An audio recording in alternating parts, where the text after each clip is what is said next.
Attorney Thomas J. Henry is recognized across the nation for taking on the tough cases and obtaining results that speak for themselves. From the time he was a young man, he's had a passion for helping others.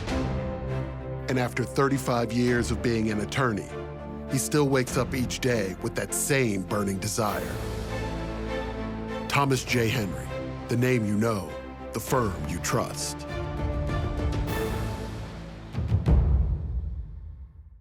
Nope, it's time to roll out one more. It's the big boys, 6A Division 1. Let's roll out the predictions. Roll out the predictions. All right. 4 of us like Westlake to go 4 in a row. Yes. 4 of us. The 4 people in this room. Yes. I am not without my questions about Westlake. Mm-hmm. Part of it is that it's impossible to not compare them to last year's team, which was... Or the previous 2? Or the previous 2. But I would say last year, I think last year was their best. one of the finest high school football teams I've ever seen. Yeah. And it's impossible not to compare them because they do not have a blue chip quarterback. Nope. Right? But kind of everything else is back. Right. Like, their offensive line's unbelievable. Their Their defensive defense is front's so good. unbelievable. Yeah. Their defense is so good. Now, I they hate don't to say have it, they Todd have Dodge. the guy at receiver. Yeah. They have Jaden Greathouse. They don't Shout have out like Irish. they don't have that blue chip quarterback. But they may not need it. No. And that's what's scary about them. Yeah. Now, Step thinks it's Duncanville. Step's going with Duncanville. Like, this is the year that Reginald Samples gets over the hump and they Now, get the championship. I see the logic. Yes. Because, and we'll get to Region 3. I don't think this is the year for North Shore, and it's through unfortunate circumstances that I don't think is the year for North Shore, and that's been of course, the Achilles heel for Duncanville is making it all the way there, being the most talented team on the field, and then just getting out schemed and just beaten by North Shore. Yeah.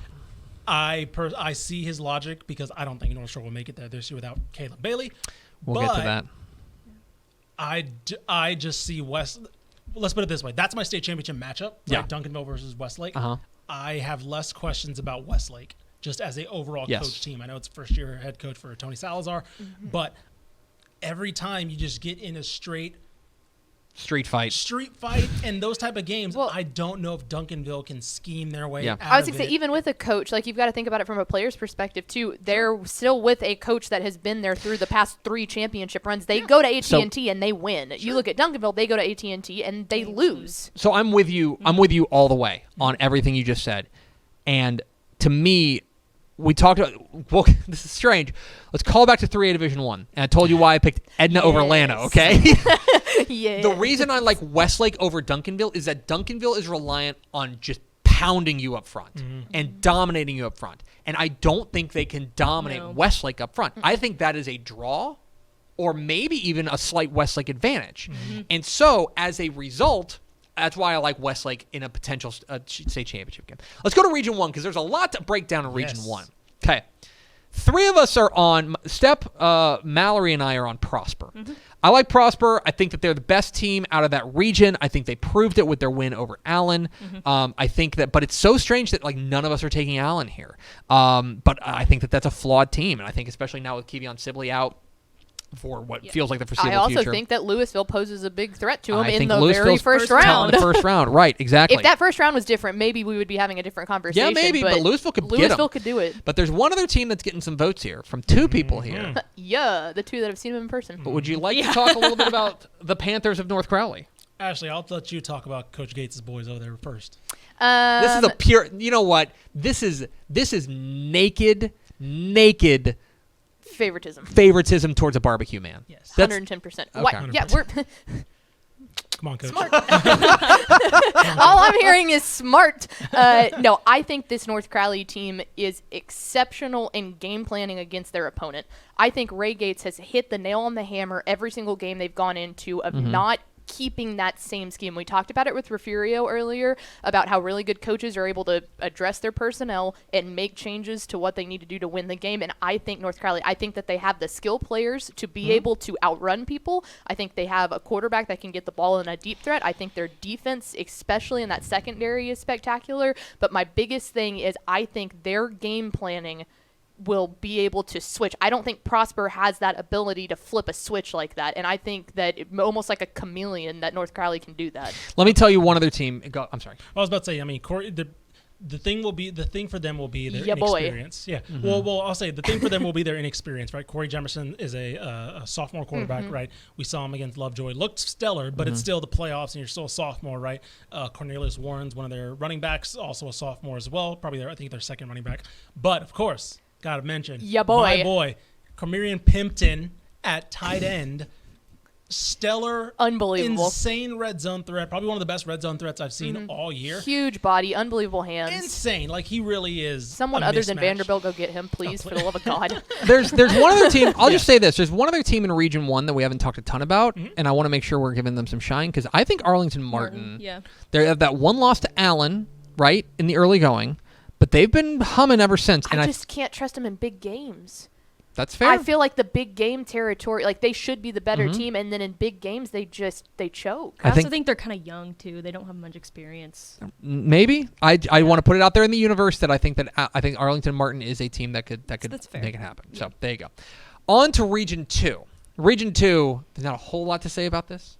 This is where Duncanville lives. Now, Duncanville looks like the team to beat. I don't think there's really any doubt about that.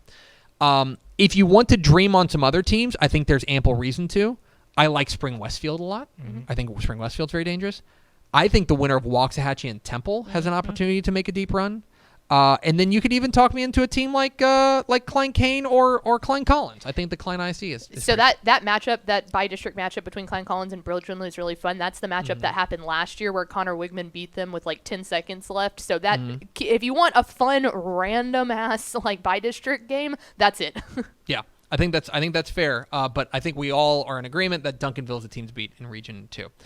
Over to Region 3, where we like the teams from the same district, where the three of us are going with the defending state champion Galena Park North Shore Mustangs, and two of us are going with Atascocita. Ish and Step are going with Atascocita. Yep. It's time to talk about the elephant in the room, Yep. which is North Shore quarterback Caleb Bailey. I do not know if he's healthy. Quit asking me. I don't know. We will know, and just the way that John Kay rolls, we'll know when he walks out there. Yeah. Okay? I don't know what his status is. With Caleb Bailey, they can win the state championship. I do not know if they can do it without them. Now, Touchdown Dave. we talked about this. They put touchdown David Amador, at the quarterback spot. And he's performed admirably. And I think he's good. growing into the role. They're not lunch meat. I think they're going to win the region. Okay? I think they're going to win the region.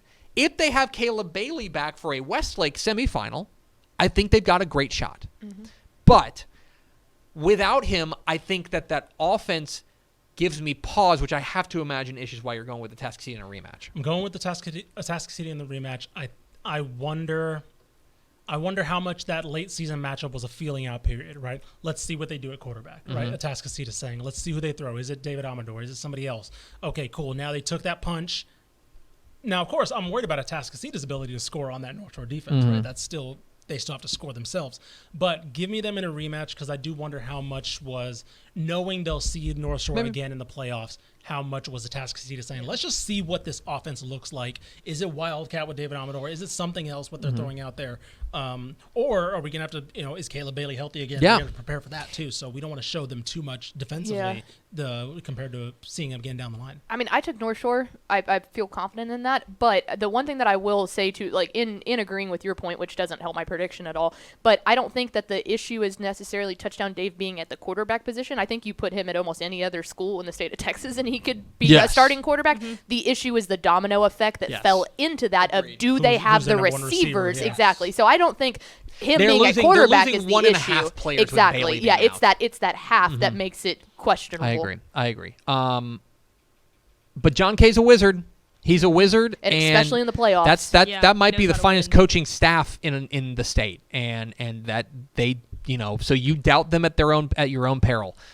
So there, and then Westlake. We all have Westlake coming out of Region 4. I do think that again, if you pay too much attention to just Westlake, now Westlake, I think their side of the bracket, that bottom half of the bracket, they're big favorites. Yeah. Big favorites. The top half's interesting because you got a couple of really fun first round matchups, including Round Rock and Lake Travis, and San Antonio Johnson and Cibolo Steel. Yeah. Both of which are real that kind of group of 4, that quartet, they're going to play 2 really fun bi-district games and a really fun area round game too. Yeah, that is a fascinating. I feel bad for my boy TP Miller. He gets steel right out the gate. Yeah. That is a tough game. But again, they have a very sophomore quarterback there, Ty Hawkins. Could absolutely get it done. We've seen heroes get made in the playoffs. This could absolutely be his moment. We saw heroes get made in week 1. That I was kid about was to say, he phenomenal. was so much fun to watch. And then we got, and then there's Brennan. Brennan's a team. Ashton DuBose. This is a really, really solid Brennan team. But again, all of it is like you have to get out of that region. You have to beat the final boss. Right. And like doesn't feel like it's happening. Yeah. So there you have it. There is our Class 6A Division I Texas high school football predictions. You can find complete coverage of the 2022 Texas high school football playoffs at texasfootball.com/playoffs.